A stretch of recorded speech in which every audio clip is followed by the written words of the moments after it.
Han Dong is an outstanding member of our team, and suggestions that he is somehow not loyal to Canada should not be entertained. When I started working, it was in the Cold War, and espionage was the all-consuming threat in the West and in Canada in particular. That was what we worked against various state actors. And there's been an evolution since about the implosion of the Soviet Union, where in fact espionage has become rather passé. It's high risk. It's very difficult to do against hard targets. You have to get people to commit treason, and it's a lot easier with foreign influence. And so what we've seen is, in the last 30 years, is that foreign interference has eclipsed classic espionage as a national security threat, both in terms of its scope and its speed. Why risk stealing another state's secrets when you can influence and manipulate the targeted country's policymakers? You can get close to what we consider the soft underbelly of a state through our democratic institutions. And the People's Republic of China, in this effort, are the A-team. They are the best at this. Their level of sophistication, confidence bordering on arrogance has made them probably the most daunting threat from a foreign intelligence perspective. Hey, that's something everyone can enjoy. Mr. Gunn, the floor is yours. You have 6 minutes, sir. Thank you, Mr. Chair. Mr. Jimenez, thank you for taking the time to join us here today. My first question for you is, which government departments and or ministers were notified of the final or likely decision to purchase the ferries from a state-owned shipyard in the People's Republic of China, and when were they notified?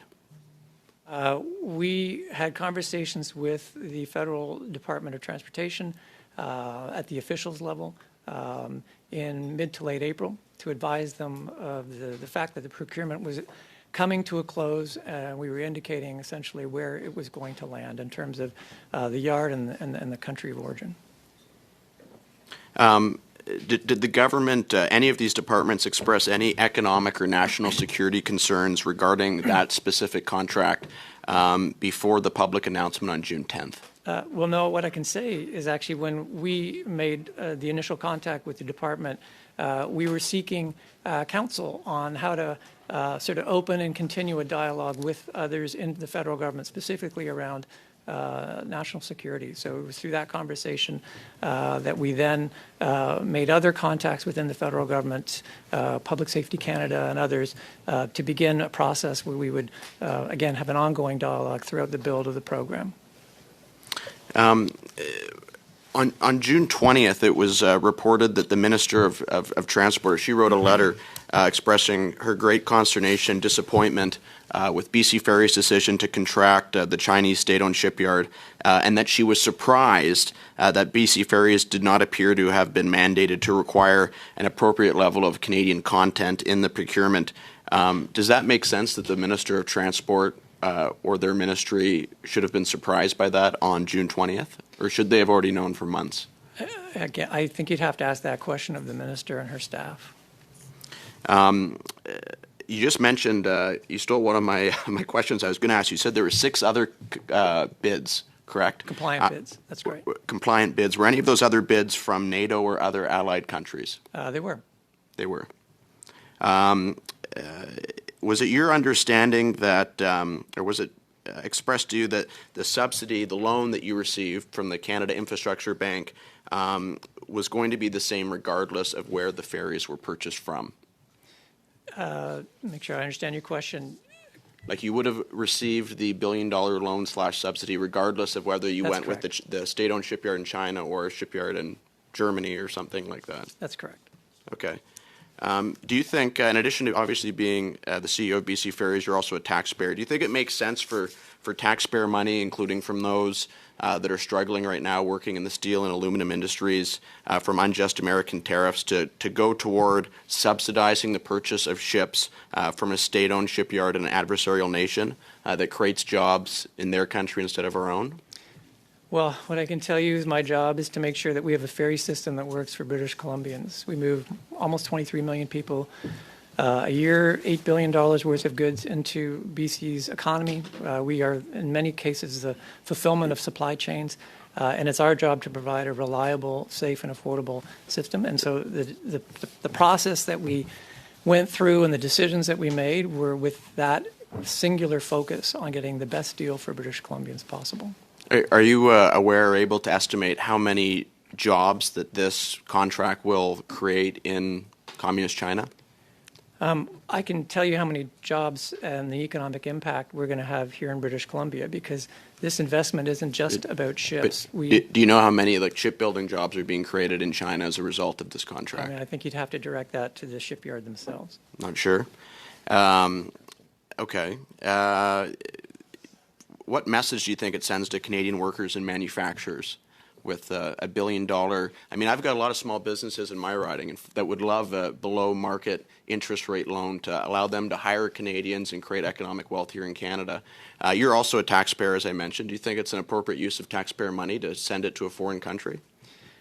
Again, I would say my job is to make sure that I'm standing up a reliable, safe, and affordable ferry system in British Columbia. We have vessels, Chair, that are well past their design life. The process that we went through was open and competitive. Regrettably, no Canadian shipyards were submitting a bid. And what we did was essentially follow that process to get the best value in order to get ships into our system as quickly as possible. Would the ferries have been more affordable to procure had they not been hybrid electric and were simply powered by diesel or LNG? Well, it's a hypothetical because we put out the bid that we did, but I would say the proposals that we received reflected where the market is at internationally. I mean, you're head of a giant ferry corporation. Do you would it have been cheaper if there was diesel or LNG ships, and you weren't going full electric? Chair, I mean, I appreciate the question. I would say that what we saw in the market was what we expected. So I think whether it was LNG or battery electric, the value of these ships is what we saw in the proposals, and that's the evaluations that we went through and made, and the decision led us to the yard that we selected. So no, I think we saw what we saw. What is the primary reason that BC Ferries decided to award the contract to a state-owned shipyard in the People's Republic of China?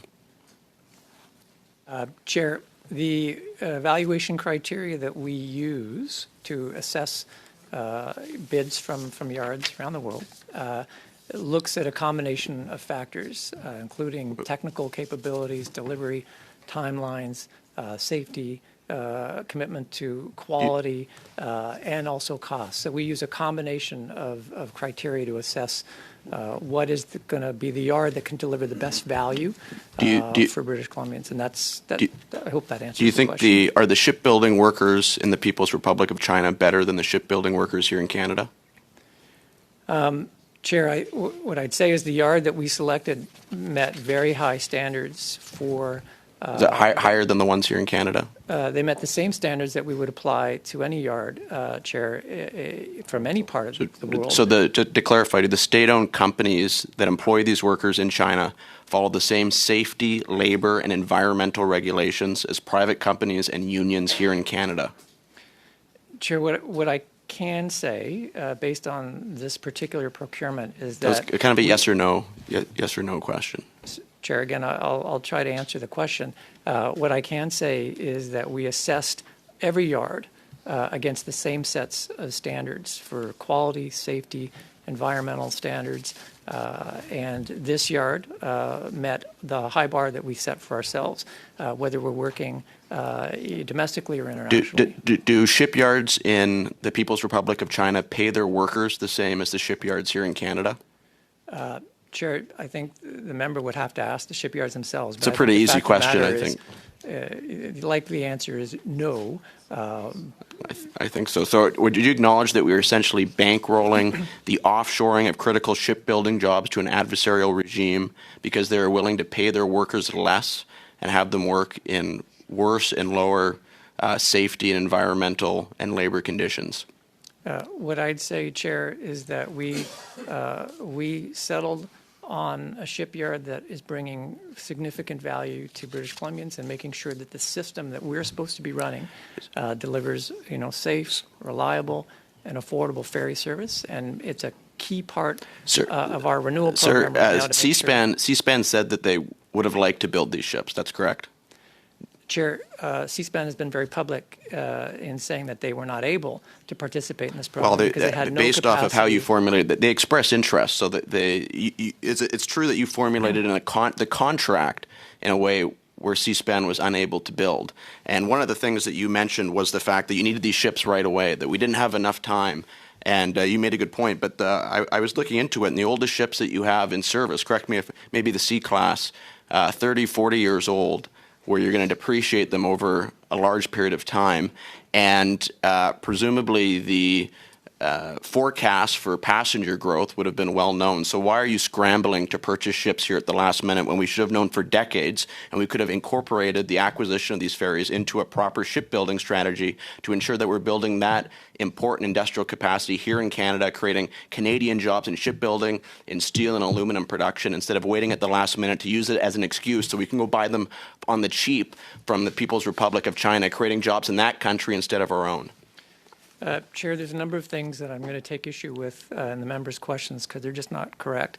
Well, first I'll start with that this program and the age of our ships is very well known and has been known for a very long time. We actually started this process 8 years ago before the pandemic and had to shut it down during that time. And at that time, we were very public, attending industry conferences every year, putting out a 20-year view of what our shipbuilding needs look like. So the industry was very well aware of where we were at and where we were going.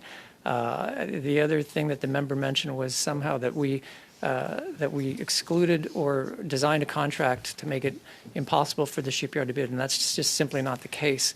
The reality is in shipyards, Seaspan has been very public about this, is that they acknowledged that they were not able to participate in this series build because they simply did not have capacity in their yard, given the commitments. What was the turnaround you were requiring for the ferries?